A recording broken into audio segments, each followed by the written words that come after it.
wabarakatuh. Saya Sabrina Martalufiani, NPM 2121020377 dari Prodi Hukum Tata Negara. Di sini saya akan menjelaskan materi yang berjudul penghalang ataupun penghalang warisan. Yang pertama ada penghalang kewarisan dalam hukum waris Islam. Dalam hukum waris Islam, ada beberapa penghalang atau faktor yang dapat mempengaruhi atau menghambat proses pewarisan dan pembagian harta warisan. Ulama Hanafi menyebutkan ada 4 macam penghalang kewarisan yang masyhur, yaitu perbudakan, pembunuhan, perbedaan agama, dan perbedaan negara. Kemudian ada beberapa ulama Syafi'i yang menambahkan 3 hal penghalang kewarisan, yaitu yang pertama ada perbedaan kekafiran antara kafir dhimmi dan kafir harabah. Kafir dhimmi dan kafir harabah tidak saling mewarisi karena putusnya tali perwarisan antara mereka ataupun tali perwalian antara mereka. Kemudian yang kedua ada ridho. Orang yang murtad tidak bisa mewarisi harta orang yang muslim ataupun kafir. Harta yang dimilikinya pun tidak bisa diwarisi dan diserahkan kepada Baitul Mal. Kemudian yang ketiga ada pembunuhan. Jumhur ulama sepakat bahwa ahli waris yang membunuh mewarisnya menjadi terhalang menerima kewarisan karena haknya sebagai ahli waris telah gugur disebabkan oleh perbuatan atau pembunuhan tersebut. Kemudian ada penghalang kewarisan dalam kompilasi hukum Islam atau bisa disebut dengan KHI. Kompilasi hukum Islam adalah suatu upaya untuk mengkodifikasi dan mengatur hukum Islam dalam sebuah sistem hukum tertentu. Biasanya dalam konteks hukum bernegara-negara dengan mayoritas penduduk muslim. Dalam perjalanan perkembangan hukum Islam di Indonesia, kompilasi hukum Islam atau KHI lahir setelah eksistensi peradilan agama yang diakui oleh hadirnya Undang-Undang Nomor 7 Tahun 1989 tentang peradilan agama.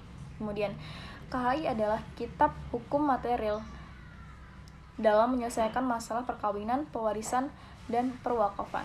Kemudian ada dasar hukum pelaksanaan pembagian warisan menurut kompilasi hukum Islam KHI, yaitu terdapat dalam pasal 171 sampai 193 KHI, antara lain ada pembunuhan. Pembunuhan yang dimaksud di sini adalah hilangnya nyawa seseorang secara langsung ataupun dengan beberapa alasan, dan orang yang terhalang dari mewarisi adalah orang-orang yang melakukan pembunuhan dengan cara yang tidak benar seperti yang disebutkan dalam hadis. Kemudian ada perbedaan agama, termasuk dari penghalang warisan yang telah disepakati oleh para ulama adalah perbedaan agama, yang mana agama dari seseorang mewarisi berbeda dengan agama yang diwarisi.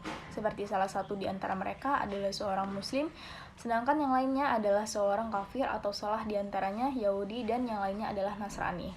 Kemudian ada fitnah. Sebelumnya, belum ada salah satu dari 4 mazhab ulama fikih yang menjadikan fitnah sebagai penghalang waris, karena belum disebutkan dalam Al-Quran maupun Sunnah bahwa fitnah menjadi salah satu di antara penghalang waris lainnya, yang belum ada juga ulama yang menetapkan fitnah sebagai penghalang waris. Kemudian ada upaya mengatasi penghalang-penghalang warisan. Di sini disebutkan pendidikan hukum warisan, masyarakat perlu diberikan pemahaman yang lebih baik tentang hukum warisan.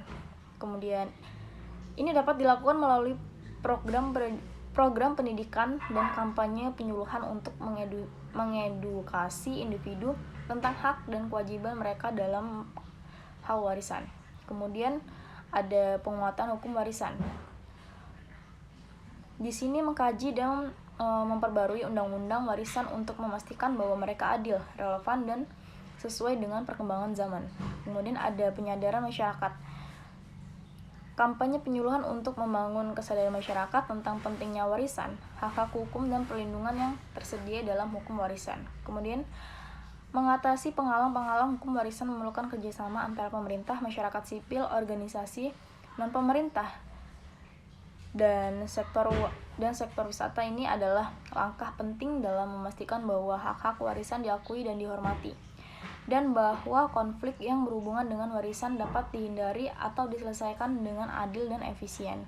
Kemudian, perlindungan hukum bagi kelompok yang rentan, memastikan bahwa kelompok yang rentan seperti perempuan, anak-anak, dan orang tua tunggal memiliki perlindungan hukum yang memadai dalam kasus warisan. Hal ini dapat mencakup kebijakan khusus untuk melindungi hak-hak mereka. Dan yang terakhir ada penegakan hukum yang kuat. Memastikan penegakan hukum yang kuat terhadap pelanggaran hukum warisan termasuk tindakan ilegal seperti pencurian atau penyalahgunaan warisan. Sekian penjelasan materi dari saya. Wassalamualaikum warahmatullahi wabarakatuh.